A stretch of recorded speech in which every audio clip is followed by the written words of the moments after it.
Yo, what's up guys, this is Happy No with another GW2 PvP video, and this time with the Mirage, a really difficult profession, showing you the meta build and showing you in my eyes why it is still viable to play in certain team compositions and what you can do as a Mirage player.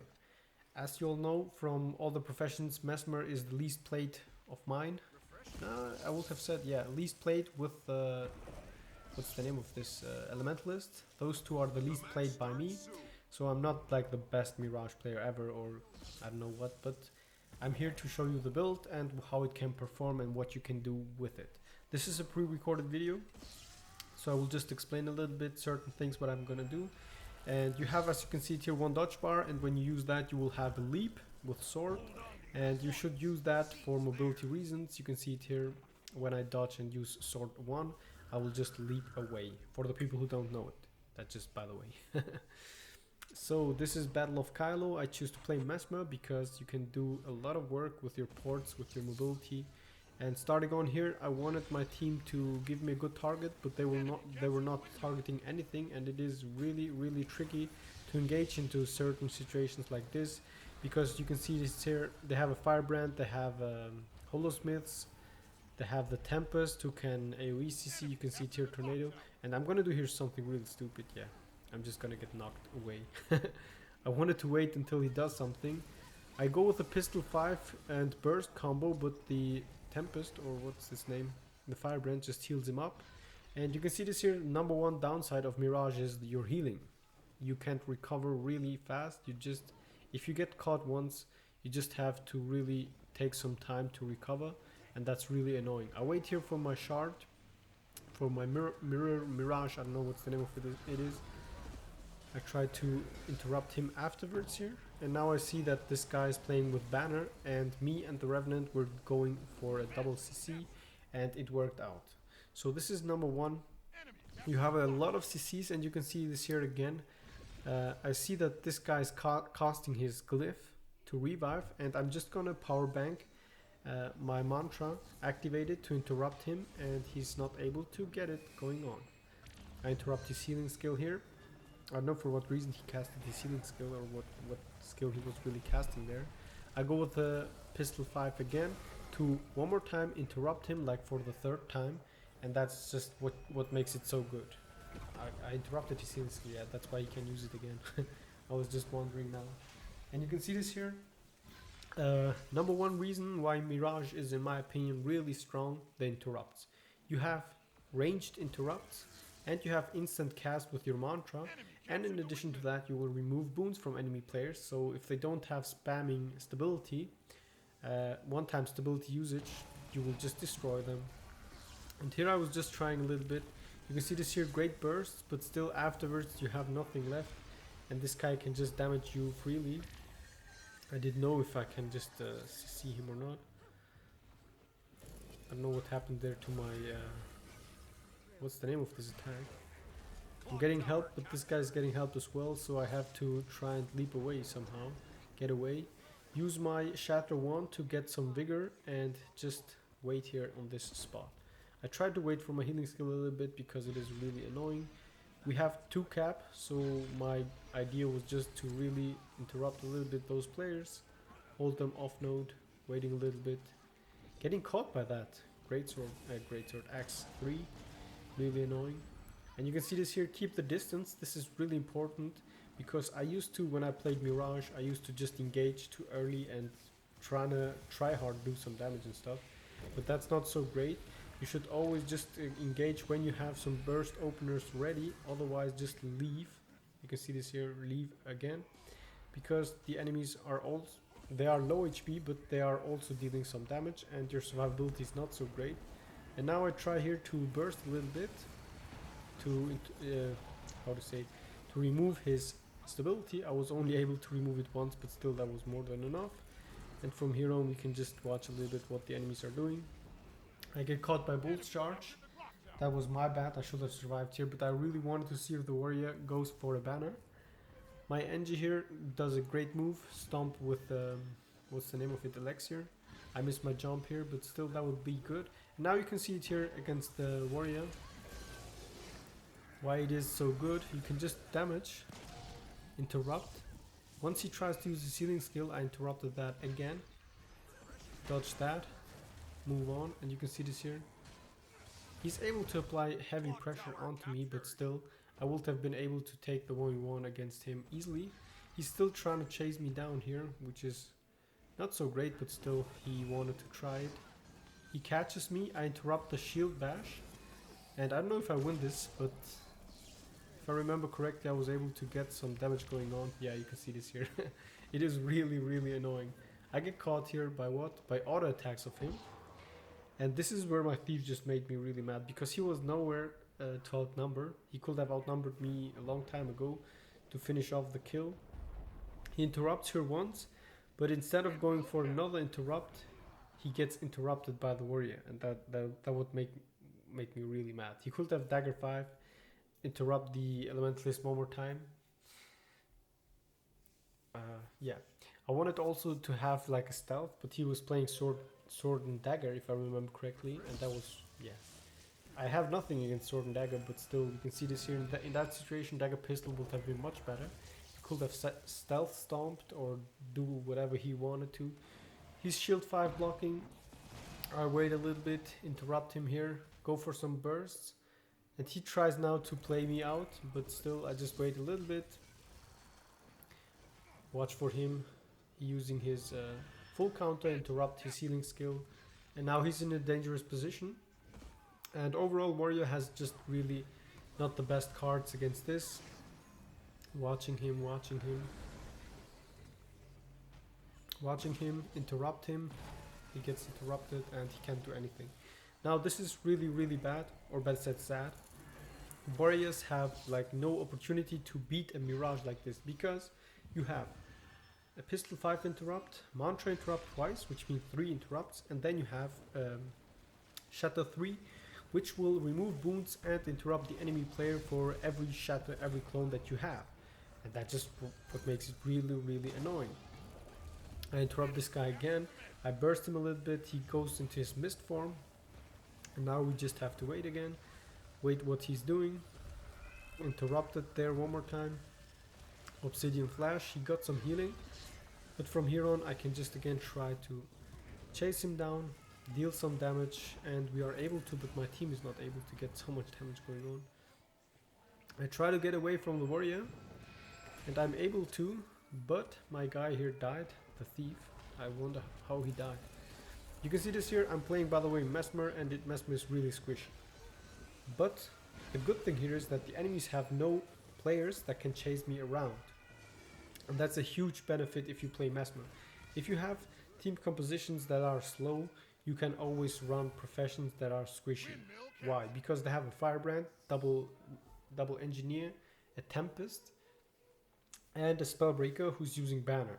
So he has no rampage, which means I can freely just use my blink once and they are not able to really follow up on me. And that's what's really annoying. This firebrand did actually really great here. You can see this here. This is what it means to kite around. My holosmith is just missing half of the attacks. He's dropping down, and that's, I mean, he's not really like got like kiting or something, the firebrand, but still there was enough that he just held us for I don't know how to say it, a long duration off node. And that's really great. I let my clones do some damage. My holosmith is just really slow. I don't know what he was doing.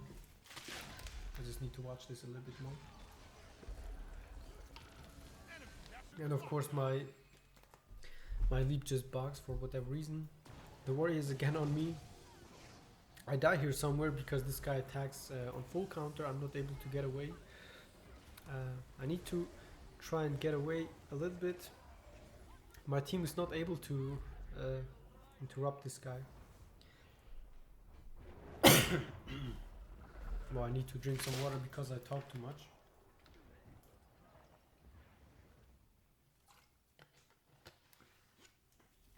I mean, you can see this. But that was my phone, sorry. You can see this here, the thief. He was just nowhere. We had a downed guy without the thief even, but it would have been like the job of the thief to really interrupt that guy to get a kill. And then afterwards, the The Tempest just gets the revive on its own without any help. And that's just, yeah, I don't know what to say. In this case as well, you can see this here, I interrupt and steal so many boons from this guy. The damage of my ally is of course not so high again to just finish off this guy, but still we managed to get this kill and we can move on again. And you can see this here one more time, my thief is just like nowhere. He needs to be a little bit more mobile, he needs to stay with me. I know that they will trigger the full counter, so I use my sword too to block that damage. And from here on just... Okay. My guy is on a 1v2 on far, that's great. But he's not able to do anything else.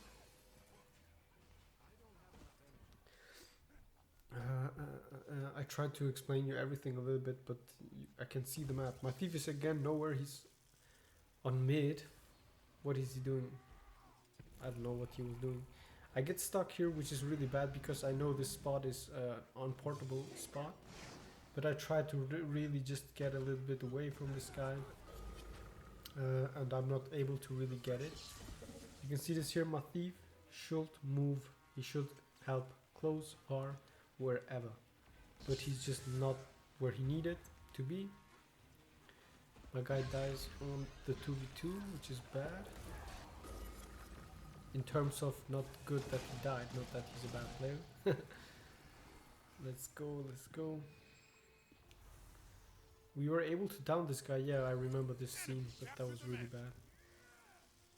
I don't try to revive this guy because the other two people are coming. My Revenant was not there, so I'm not even trying to go back and cleave because he would have made it anyway. He's a Firebrand, he can just AoE spam Aegis.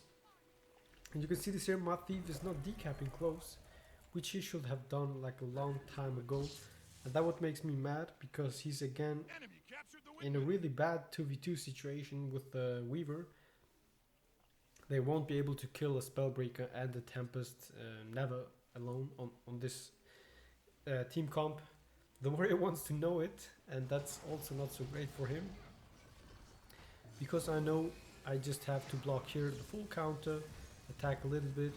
I see that the Tempest is joining here, so it makes no sense to attack because he's getting Shock Aura. And on Shock Aura I don't attack because I just get, yeah, CC the entire time. Here I just fail because not expecting this guy to using his elite skill, and he just saved himself from my burst, because without the elite skill he would have died there immediately. I would have just removed all his boons and applied some confusion stacks, he would have died. Now I just keep on moving again because you can see here my thief is nowhere. I try to do something else because the rotation of my team is not good. The damage dealers are not able to get kills and I just have to move on. Let's see what's going on. This guy, I do 1v1 this guy now because just I wanted to see if I can take a 1v1 against the Holosmith, and he just really spams his elite skill so early, which made, like, in my opinion, no sense, but he forced me to use my blink, so that was still a great move. Dodging his attack, trying to get some CCs now, attacking, and what I wanted to do is interrupt his healing skill, but I just managed to fail that. And here waiting for him to waste his shield attack, going with the interrupt now. Yeah, now I got the interrupt, but he got his healing skill up, which is really bad for me, because now he's able to again burst. Need to hide around a little bit, wait for him to spam some nades, trying to auto attack, dodge that, and just move on. I was about to die here, as you can see. Okay, I don't know if I interrupted the healing skill. It could be, it could be. It could be, I don't know. Have I got it? I got the kill here, yeah. I'm the best Mirage player ever. Dodging the CC. And I mean, you can see it here again. This is my thief. He's coming after I finish this guy.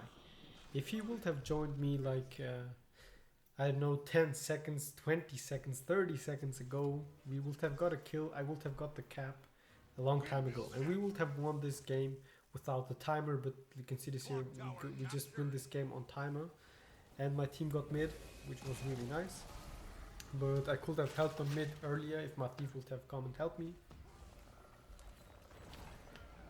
So again, really bad rotation. My thief is now on close, if I can see it correctly. The other guy was not able to get far decap, but now he got it. Yeah, that was really annoying. But we had mid, and on close my revenant is dead to, I don't know what, the warrior, I guess. To the warrior, and I don't know to which. Don't tell me that he lost the 1v1, that would be really bad. So I tried to go close and decap it because, yeah, my thief was not there to help on close. It looks like only the warrior, but yeah, we had one cap and I was able to win this game. Whew, with a lot of efforts in my opinion. 7 kills, 2 deaths, both deaths were really bad. I should have survived this. You can see this here, you are able to get 300k damage, but that's like a 50-minute game. Normally you get 120 to 180k damage on a good game if you just burst, get kills and so on and so on. But yeah, most important is to not die, to keep your mobility up, don't engage too early, and just, yeah, burst, get out, burst and get out. Repeat this process. And I hope you enjoyed this video here, this gameplay. Not my best as I said, but still trying to show you something. Okay, then I'm gonna show you here the build before I end the video as always, and you can tell me if you liked it or not in the comment sections as always, and of course you can write me in game whenever you want. Okay, so the wizard amulet, it gives you power, precision, vitality and condition damage, so you deal also some damage with your auto attacks, with your sword attacks. A good combination of condi and damage, but most likely it is your condis that inflict the damage. Then I was here using the rune of Holbrag, which I forgot to swap around, because this rune is really great. It gives you power and it gives you some boon duration 5% and might duration as well, but might you will not have so many might stacks. The cool thing about this is minus 20% incoming condition damage, and the conditions that you will have, they will just not be existing. Just a second.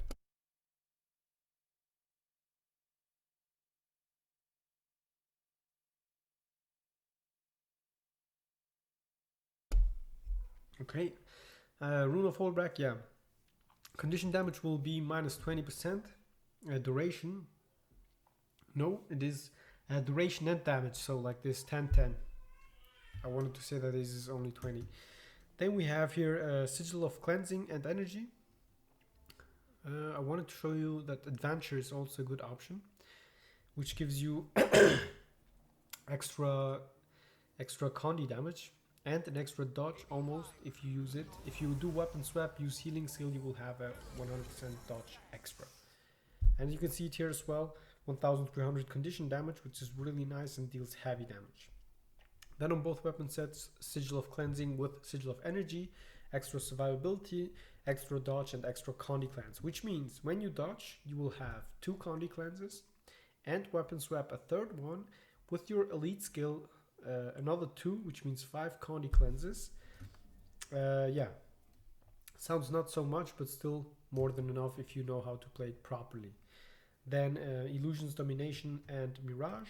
On Illusions, where I'm showing this twice here. The Pledge, Torch skills gain reduced recharge and apply additional burning. So both attacks will apply twice burning onto enemy players. Keep that in mind. Maim the Disillusioned.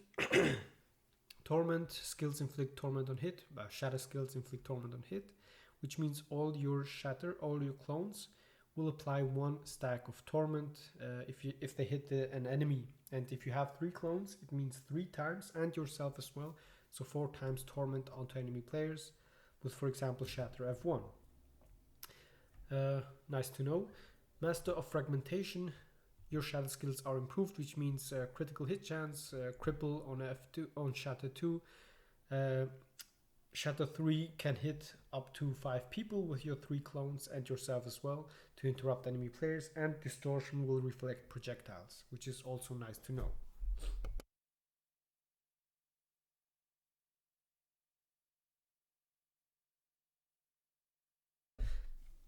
Okay, then let's move on. By the way, Shatter 4 will reflect projectiles, so longbow attacks from Ranger or Dragon Hunter will get reflected, and you can use that to just finish off enemy players if they try to one-shot you.